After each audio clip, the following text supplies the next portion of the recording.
Olá pessoal, tudo bem? Hoje, como prometido, né? Eu vou gravar essa aula para vocês e a gente vai falar um pouco sobre capitalismo. O surgimento do capitalismo, né? E o desenvolvimento do capitalismo. Principalmente porque o capitalismo é o nosso sistema econômico, né, atual, e é o sistema em que a gente vive.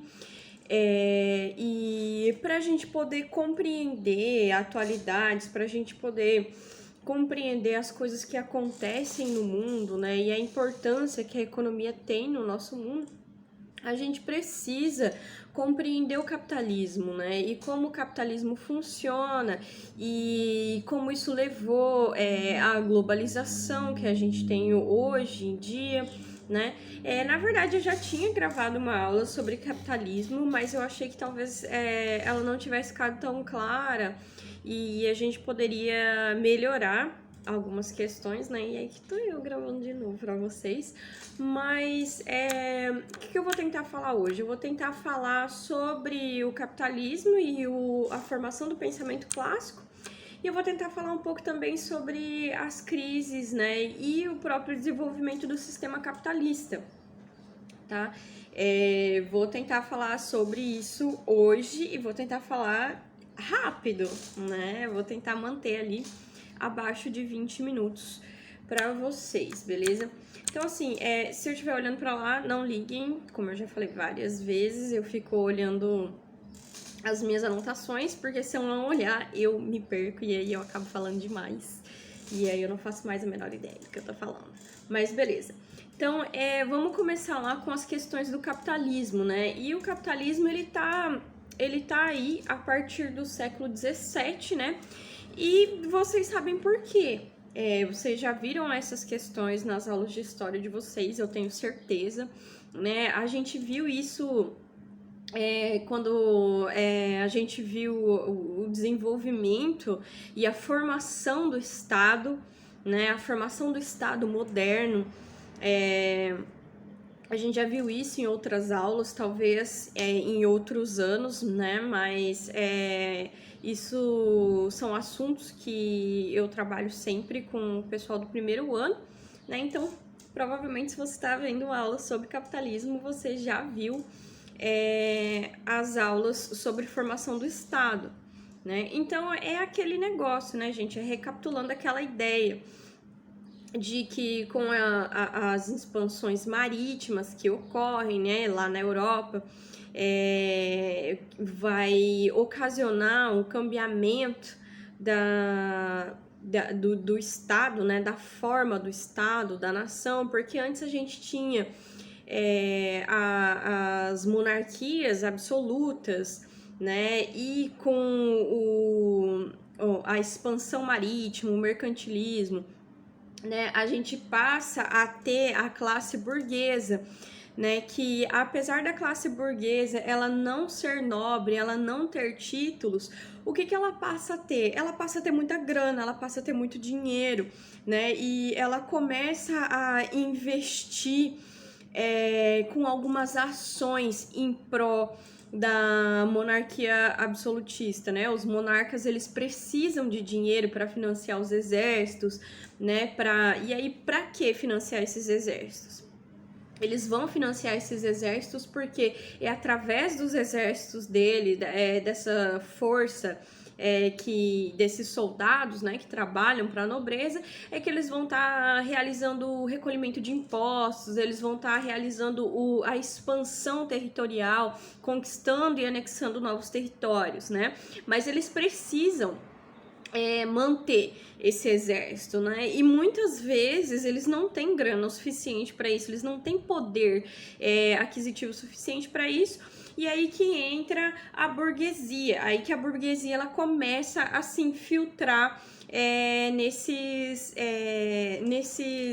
espaços de poder, né? Em troca de quê? Em troca de algumas concessões que a monarquia absolutista ela vai fazer por essa classe, a classe burguesa. né? Vão começar a alterar algumas leis, né? Em pró do comércio, né? Em pró da burguesia e tal. E aí a burguesia ela vai ganhando, além de dinheiro, vai ganhando esse poder, né? Essa força política, né, representativa. E a gente tem uma grande alteração mesmo quando ocorre a Revolução Francesa, né? Que a gente vai ter lá na França uma população extremamente insatisfeita, né, com os seus monarcas, uma população extremamente pobre, sofrendo muito, enquanto eles viam a monarquia, né, gastando muita grana, gastando muito dinheiro com banquetes, fazendo festas, sendo ícones fashion, enquanto o povo padecia. Isso gerou uma revolta muito grande na população francesa e aliado a essa burguesia que já queria um poder maior, já queria uma alternância nas formas de poder, né? Eles chegam à Revolução Francesa, né? E a Revolução Francesa ela vai ser muito importante nesse quesito da alteração dos poderes, da retirada dessa monarquia absoluta do poder, né? E isso só foi ocasionado porque também houve uma mudança no pensamento filosófico, o pensamento científico da época, né? Porque antes acreditava-se que o quê? Que o monarca ele ia ser responsável por dominar aquele povo, dominar aquela área, porque ele era legitimamente reconhecido e escolhido por Deus, né? Então a nobreza ela tinha o apoio da igreja, tinha o apoio do clero, né? E o clero também, de certa forma, ele era a nobreza, né? Porque muitos nobres que não poderiam usufruir de títulos, né? Por exemplo, dentro de uma mesma família, eu não tenho como ter 2 reis, né? Eu só vou ter um rei. E aí o irmão que não fosse assumir isso, ele acabava entrando para a igreja, para o clero, e eles tinham muito poder, né? E quando a gente tem esse novo pensamento mais centrado no homem, né, mais centrado no pensamento científico, no pensamento filosófico, e aí se perde um pouco essa importância que Deus tinha no pensamento, nas ciências, né? Porque antes era tudo, chove por quê? Porque Deus quis, né? As estações elas mudam por quê? Porque é da vontade de Deus, né? Então haviam todos aqueles rituais, né? Considerados como é que chama? Religiosos, né? Para pedir uma boa colheita, não sei o quê, porque o pensamento do ser humano ele era muito baseado nessas questões religiosas, né?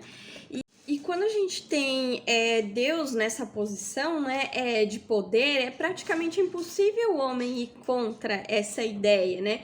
Por quê? Porque Deus é o Todo-Poderoso, Deus é quem manda, né? E eu sou apenas um homem, né? Tipo, eu sou apenas humano, eu sou imperfeito, eu não sou poderoso como Deus. E aí, quando a gente tem essa alteração na forma do pensamento, né? Traz o homem para o centro do poder, o homem para o centro do pensamento, assim como a ciência, a gente consegue combater esses ideais, né, de que existe alguém escolhido por Deus para governar, né? Deus quer que eu realize o trabalho, que eu seja um servo, né? E quando a gente tem essa alteração do pensamento, a gente também toma esse poder. E quando a gente toma esse poder, aí é possível a gente questionar, né,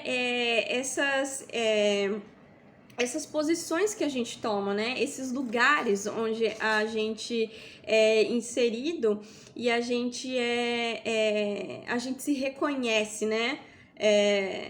Como pertencente, né? Então isso é muito importante, todas essas alterações no pensamento do ser humano, né? O desenvolvimento da ciência, a retomada da filosofia, né, que por conta do cristianismo, do pensamento cristão, a filosofia ela é deixada de lado, a ciência ela é deixada de lado de certa forma, né, e com a Revolução Francesa, então a gente vai ter o primeiro marco, né,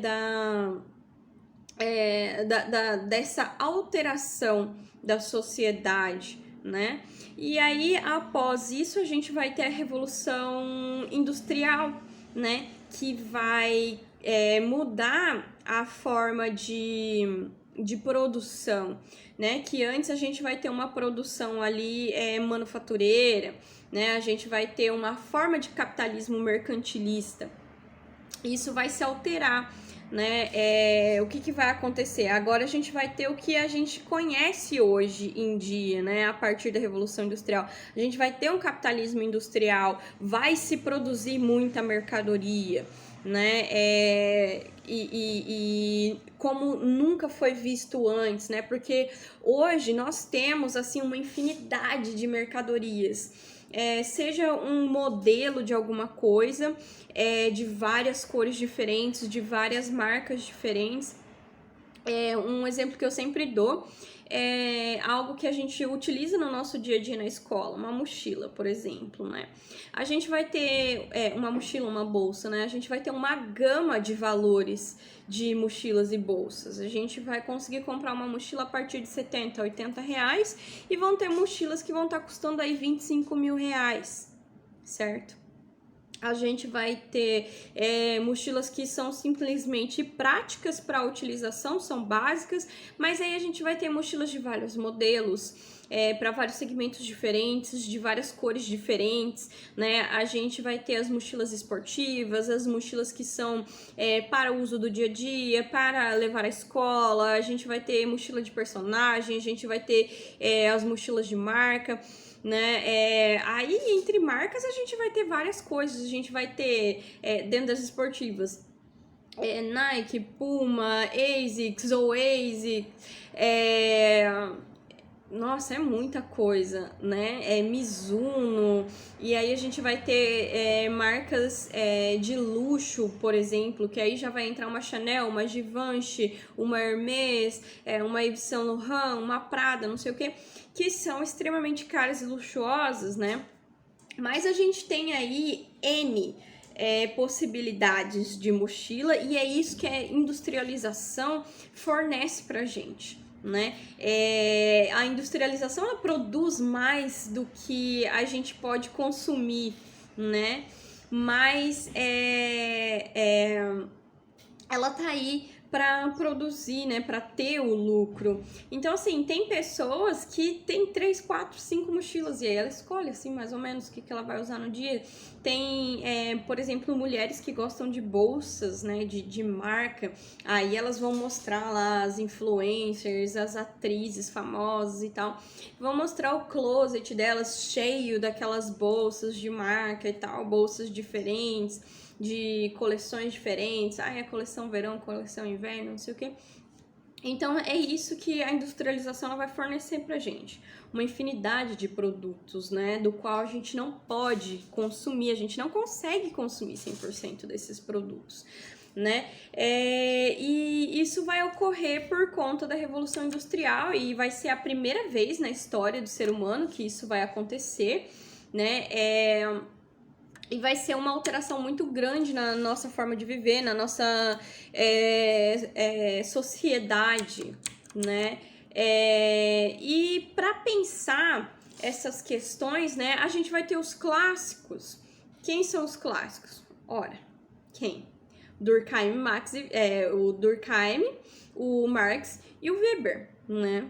Que vão estar pensando essas questões, vão estar pensando a sociedade, né? Principalmente o Marx ali, que vai pensar essas questões histórico-econômicas, né? O trabalho do homem e como isso é importante para o desenvolvimento da sociedade, né? E a gente vai ter, então, esses três pensadores, né, que vão contribuir para os estudos da sociedade, falando sobre as condições materiais, né, em que a gente vive, as nossas condições materiais que são fundamentais para a nossa existência, né, para a nossa vida em sociedade, né. E aí, o que o Marx ele vai falar assim por cima, né? Ele vai determinar, né, o ser humano, né, a sociedade, ela vive em confronto entre as classes dominantes e as classes dominadas. Eu tive um probleminha aqui, minha câmera já caiu 2 vezes, mas continuando, desculpa. Vocês nem vão perceber, né? Tá editado. Então, o que a gente pode dizer é que a sociedade ela vai se desenvolver baseada em acontecimentos históricos, né, que vão ser responsáveis, então, aí pela conduta, né, social que vai ser apresentada por um determinado povo, né? E o que são essas condutas sociais? Gente, vai ser tipo padrão cultural, vai ser forma de organização política, né? Vai ser o desenvolvimento científico, o desenvolvimento filosófico, as leis que a gente desenvolve, né? E como que a gente pode falar sobre isso? Gente, e como que a gente pode entender? Por exemplo, a gente mora aqui no Brasil, a gente mora no estado do Mato Grosso, e aqui é muito quente, né? Faz 30 graus, 40 graus. Tem épocas assim que a nossa sensação térmica chega a 50 graus. E aí, o que a gente vai usar? O que a gente vai se vestir? Como que a gente vai se alimentar?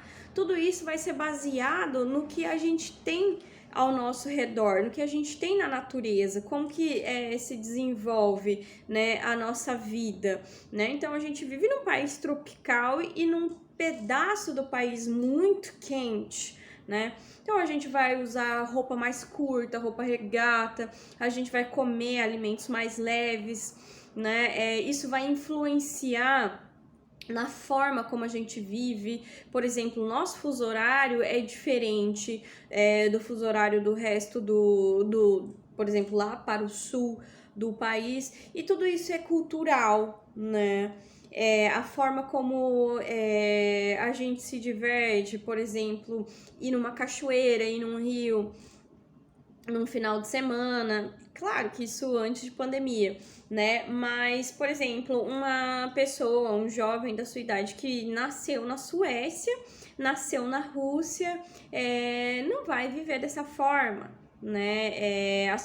As comunidades elas vão se adaptar à sua realidade, né? À natureza que eles estão inseridos e a como eles vão sobreviver através das possibilidades, né? Que a natureza e o local em que eles estão inseridos vai fornecer para eles, né? Então, assim, a gente pode dizer, né, que a vida social, ela vai ser baseada nesses acontecimentos históricos e também nesse local que a gente está inserido, tá? Então, a nossa produção social, o que a gente pode falar? A gente pode falar que é uma síntese dos acontecimentos históricos, né?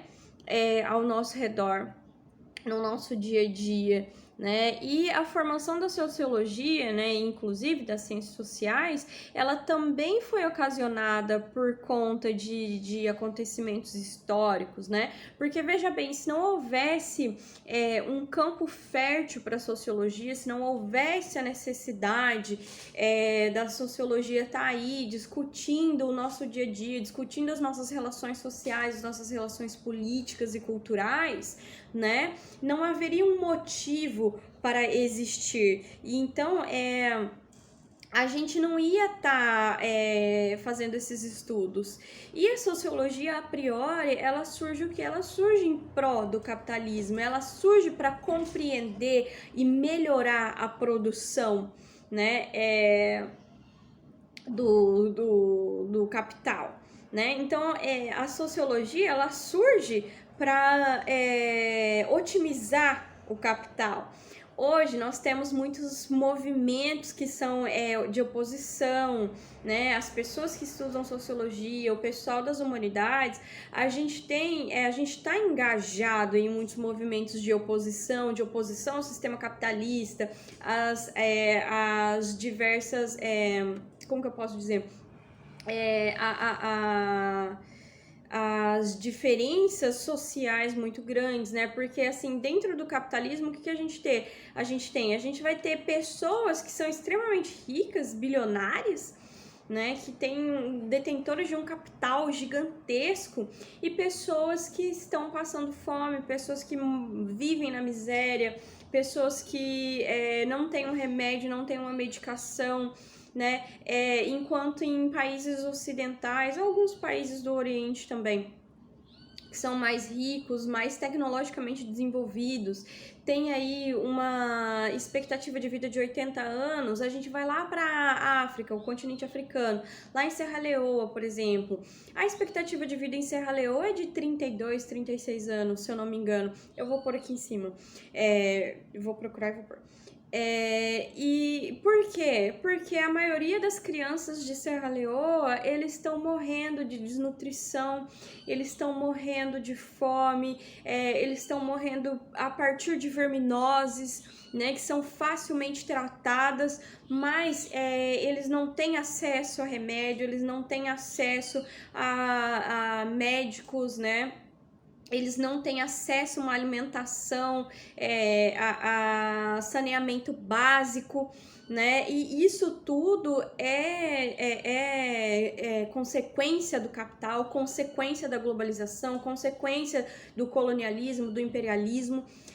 Hoje em dia a gente não vive mais o colonialismo, mas a gente vive o imperialismo, né? Então isso tudo é consequência desse mundo capitalista, né? E apesar da oposição, né, existir, a gente só existe porque o capitalismo ele permite que a gente exista, ele permite que a gente tome esses espaços e que a gente esteja nesses lugares reclamando e divulgando essas grandes diferenças entre a vida das pessoas e essas injustiças que a gente acredita, né, que sejam muito grandes, né?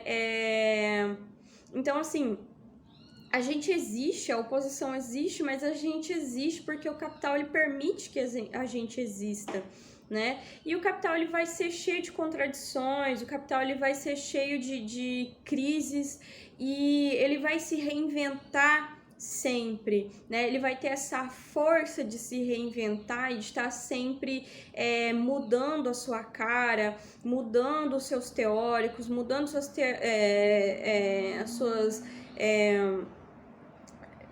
como que eu posso dizer? A sua percepção ele é muito metamórfico, né? Ele vai tomando posições diferentes para poder levar as novidades do mundo, as novas relações sociais, né? Então, assim, o capitalismo ele é muito forte porque ele é maleável, ele sofre essas metamorfoses e ele vai ter várias teorias inclusas dentro dele, né? Para a gente poder pensar o capitalismo, né? E a gente vai ter os primeiros pensadores aí, os clássicos, né? Que eu comentei agora há pouco. Né? E a gente vai ter pensamentos diferentes, né? Deles, e os novos pensadores, né, os autores contemporâneos que vão vir depois disso vão beber desses autores e vão fazer novas teorias, né, baseado muito nessas teorias clássicas, né, mas porque a sociedade ela é muito dinâmica, ela muda muito, então é necessário que se tenha novas visões, né. Então, esse vídeo ele já tá ficando muito longo, e aí eu vou parar por aqui. Só consegui falar sobre o capitalismo e o surgimento do capitalismo, né, e essa dinâmica do capitalismo, mas aí em próximas aulas nós vamos discutir outros aspectos do capitalismo, né, E é isso, gente. Obrigada por assistir, né? Por participar. Eu espero que esteja ajudando vocês nos estudos nesse momento em que a gente vive na pandemia. Beleza? Qualquer coisa, estou à disposição de vocês para vocês tirarem as dúvidas, tá? Não deixem de perguntar, porque perguntar é sempre muito importante, tá? Obrigada pela participação.